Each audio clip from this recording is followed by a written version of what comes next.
आइए दोस्तों, आज सुनते हैं सिंहासन बत्तीसी का भाग 2। दूसरी पुतली का रहस्य। दूसरी पुतली चित्रलेखा की कथा इस प्रकार है। एक दिन राजा विक्रमादित्य शिकार खेलते खेलते एक ऊंचे पहाड़ पर आए। वहां उन्होंने देखा एक साधु तपस्या कर रहा है।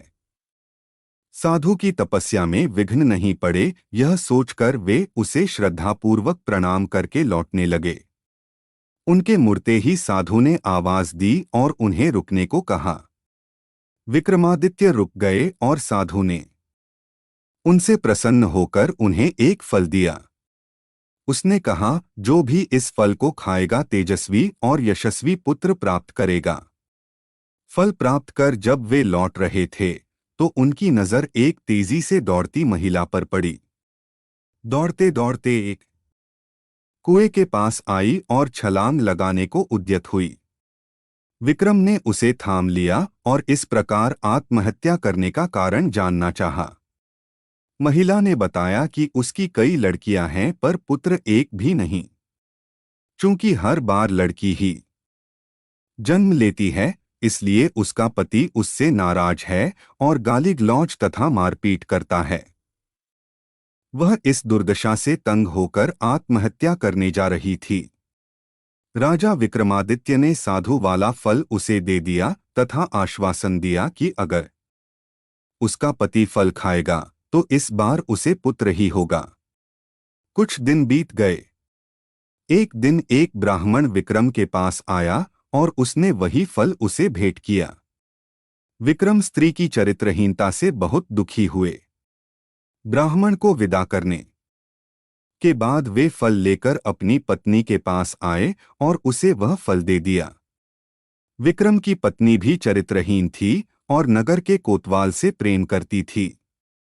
उसने वह फल नगर कोतवाल को दिया ताकि उसके घर यशस्वी पुत्र जन्म ले।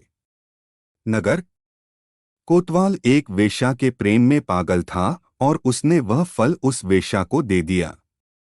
वेश्या ने सोचा कि वेश्या का पुत्र लाख यशस्वी हो तो भी उसे सामाजिक प्रतिष्ठा नहीं प्राप्त हो सकती है। उसने काफी सोचने के बाद यह निष्कर्ष निकाला कि इस फल को खाने का असली अधिकारी राजा विक्रमादित्य ही है। उसका पुत्र उसी की तरह योग्य और सामर्थ्यवान होगा तो प्रजा की देखरेख अच्छी तरह होगी और सभी खुश रहेंगे। यही सोचकर उसने विक्रमादित्य को वह फल भेंट कर दिया। फल को देखकर विक्रमादित्य ठगे से रह गए। उन्होंने पड़ताल कराई तो नगर कोतवाल और रानी के अवैध संबंध का पता चल गया। वे इतने दुखी और खिन्न हो गए कि राज्य को ज्यों का त्यों छोड़कर वन चले गए और कठिन तपस्या करने लगे।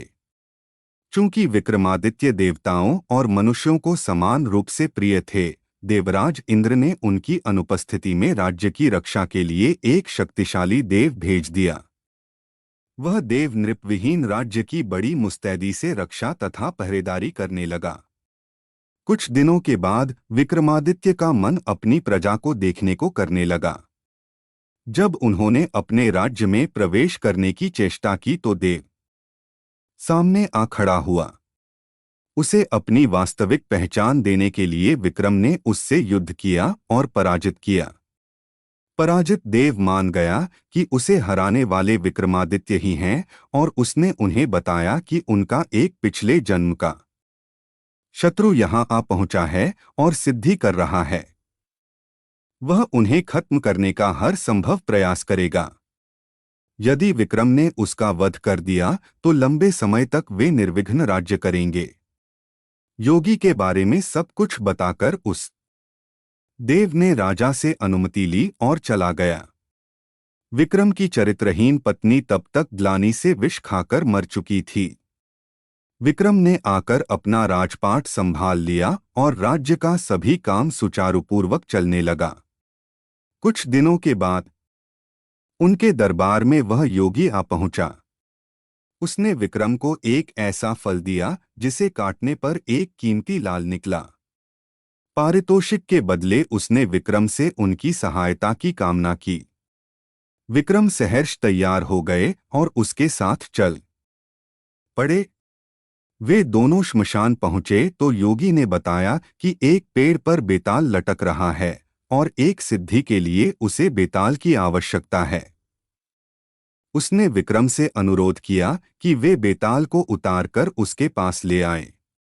विक्रम उस पेड़ से बेताल को उतारकर कंधे पर लाद कर लाने की कोशिश करने लगे। बेताल बार बार उनकी असावधानी का फायदा उठाकर उड़ जाता और पेड़ पर लटक जाता। ऐसा 24 बार हुआ।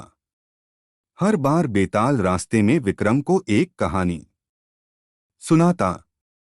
25वीं बार बेताल ने विक्रम को बताया कि जिस योगी ने उसे लाने भेजा है वह दुष्ट और धोखेबाज है। उसकी तांत्रिक सिद्धि की आज समाप्ति है तथा आज वह विक्रम की बलि दे देगा जब विक्रम देवी के सामने सर झुकाएगा। राजा की बलि से ही उसकी सिद्धि पूरी हो सकती है। विक्रम को तुरंत इंद्र के देव की चेतावनी याद आई। उन्होंने बेताल को धन्यवाद दिया और उसे लादकर योगी के पास आए। योगी उसे देखकर अत्यंत हर्षित हुआ और विक्रम से देवी के चरणों में सर झुकाने को कहा। विक्रम ने योगी को सर झुकाकर सर झुकाने की विधि बतलाने को कहा। ज्यों ही योगी ने अपना सर देवी चरणों में झुकाया कि विक्रम ने तलवार से उसकी गर्दन काट दी। देवी बलि पाकर प्रसन्न हुई और उन्होंने विक्रम को 2 बेताल सेवक दिए। उन्होंने कहा कि स्मरण करते ही ये दोनों बेताल विक्रम की सेवा में उपस्थित हो जाएंगे। विक्रम देवी का आशीष पाकर आनंदपूर्वक वापस महल लौटे।